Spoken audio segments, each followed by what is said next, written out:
ევროსაბჭოს საპარლამენტო დელეგაციამ და მონიტორინგის სამსახურმა გლდანის მერვე პენიტენციური დაწესებულება უკვე დატოვეს. მათ დაახლოებით 1 საათის განმავლობაში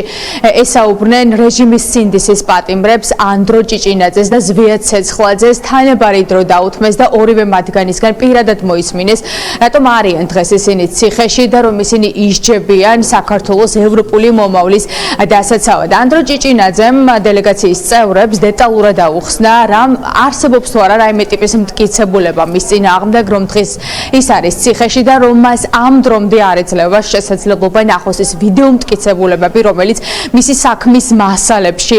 დევს და ეს არის სერიოზული პრობლემა, რადგან ანდრო ჭიჭინაძემ ამ დრომდე არ იცის, რას ედავება მას საგამოძიებო უწყება და რატომ არის ის დღეს გისოსებს მიღმა. რა თქმა უნდა, მოსმენელისგან მონიტორინგის სამსახურის წარმომადგენლები იყვნენ შოკირებულები და მათი ნაბიჯი ის რომ დღეს ისინი იმყოფებოდნენ გლდანის მერვე პენიტენციურ დაწესებულებაში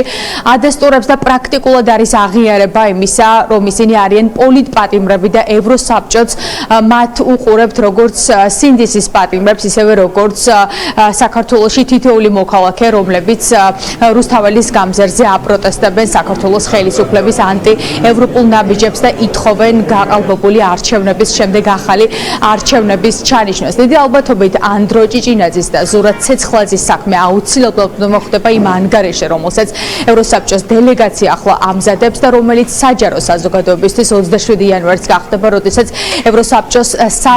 ზამთრის სესია გაიხსნება და ანგარიში ადამიანის უფლებების დარღვევების შესახებ უკვე იქნება საჯარო და ხელმისაწვდომი თითოეული ადამიანისთვის. ეს ანგარიში იქნება ნათელი მტკიცებულება იმისა, რომ დღეს საქართველოში ადამიანის უფლებები არ არის დაცული და ეს ანგარიში რა თქმა უნდა იქნება მტკიცებულება მთელი დასავლური ცივილიზებული სამყაროსთვის, რომ ბიძინა ივანიშვილის რეჟიმი სასტიკად უსწორდება საკუთარ მოქალაქეებს და მათ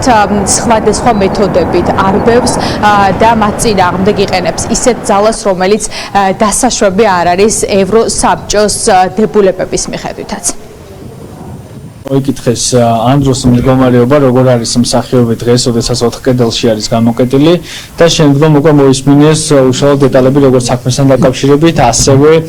პროტესტთან დაკავშირებით, იმ პროტესტთან, რომელშიც იღებდა მონაწილეობას ანდრო ჭიჭინაძე და მისი, ასე ვთქვათ, ვარაუდები, მოლოდინები და ასევე ახსნა იმისა, მისი აზრით, რატომ არის პატიმრობაში, იმიტომ რომ რეალურად ამისთვის არ არსებობს არც სამართლებრივი ბერკეტი და არც ფაქტობრივი მოცემულობა, რომ თუნდაც დღეს იყოს ანდრო ერთი დღით მაინც უკანონოდ დაკავებული. ასევე განვიხილოთ ფაქტობრივი მოცემულობა თვითონ მსახიობის მხრიდან, როგორიც არის და შეაფასა პროცესი, გამოიყენა იგივე სიტყვები, რაც პროცესზეც თქვა ანდრომ, რითაც ახლოვანდნენ ასე ვიტყვი წარმომადგენლები და იმედი გვაქვს, რომ ეს იქნება ერთ-ერთი საქმე, რომელიც მოხდება ამ ანგარიშში. არ გვისაუბრია მხოლოდ ანდრო ჭიჭინაძეზე, ჩვენ ვისაუბრეთ ათობით დაკავებულ პირზე, რომელიც სისხლის სამართლის მუხლით არის ახლა დაჟის ერთ-ერთი პრეცედენტი. შეხვედრის შინაარსი და ფორმატი ასეთი იყო, რომ პირველ რიგში თხრობითი ფორმით ანდრო ყვებოდა საკუთარ თავზე და შემდგომ უკვე კითხვებს პასუხობდა წარმომადგენლების დასმულს. კითხვები ისეთი იყო, რომ მე დამჭდა განცდა, რომ ეს ადამიანები სწორად აფასებენ საქართველოში განვითარებულ მოვლენებს.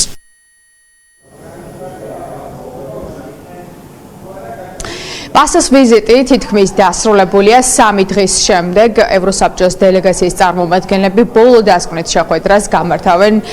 დე-ფაქტო პრემიერთან ირაკლი კობახიძესთან. დაახლოებით 9 საათში დაიწყება მთავრობის კანცელარიაში მათ შორის შეხვედრა და ირაკლი კობახიძეს ძალიან ბევრ მძიმე კითხვაზე მოუწევს პასუხისგაცემა, ისევე როგორც ვახტანგ გომოლაურს შეერთებული შტატების მიერ საერთაშორისო სანქცირებულ პირს, რომელიც არის დარბევების მთავარი ორგანიზატორი და შემსრულებელიც, რადგან ის ასრულებს ბიძინა ივანიშვილის დაკვეთებს, რომ სასტიკად გაუსწორდნენ საქართველოს თითოეულ მოქალაქეს, რომელიც 50 დღეა უკვე რუსთაველის გამზერზე დგას და აპროტესტებს გაყალბებულ არჩევნებს და შესაბამისად ირაკლი კობახიძესაც ბევრ კითხვაზე მოუწევს პასუხისგაცემა. ამით კი პასეს ვიზიტი საქართველოში დასრულებულია. იმაზე თუ რა განწყობით დაამთავრეს მათ საქართველოში ვიზიტი და რა ნახეს 3 დღის განმავლობაში, ეს ყველაფერი, როგორც უკვე გითხარით, აისახება ადამიანის უფლებების ანგარიში, რომელიც დაახლოებით 2 კვირაში უკვე იქნება მზად და საზოგადოების თითოეულ მოქალაქეს ექნება შესაძლებლობა გაიგოს, რას ფიქრობს პასე ევროსაბჭოს საქართველოში განვითარებულ პროცესებთან დაკავშირებით.